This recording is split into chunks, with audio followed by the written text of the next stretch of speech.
अस्सलाम वालेकुम संगत। अज मेरा एक छोटा जिहा चैलेंज है सारी संगत कने।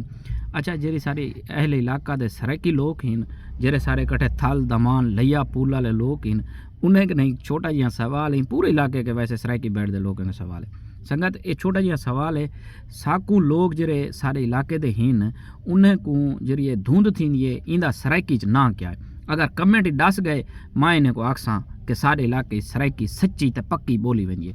मैं को नहीं लगता कि जेरे सारे लोग या नौजवान नस्ल है जी सोशल मीडिया का शिकार है, यानी सोशल मीडिया का मैं को आखसा शिकार, वो कोई को केरशे इंग्लिश फोक दसे सी, कोई धुंध दसे सी, कोई केरशे दसे सी, लेकिन इंदा ओरिजिनल ना कहीं को नहीं आता संगत। ये बहुत बड़ा चैलेंज है, तुम्हारी खातर चैलेंज है।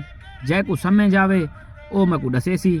बाकी सर्दी को दूजा एक चैलेंज, सर्दी को सराकी क्या आख्या वेंदे, अगर इन्हें को पता लग गया मां इन्हें को चाह अपने कट्ठे पिले संगत। लव यू थी गया संगत। ये चैलेंज है तुम्हारे खातर, बहुत बड़ा चैलेंज मैं को दसे सो।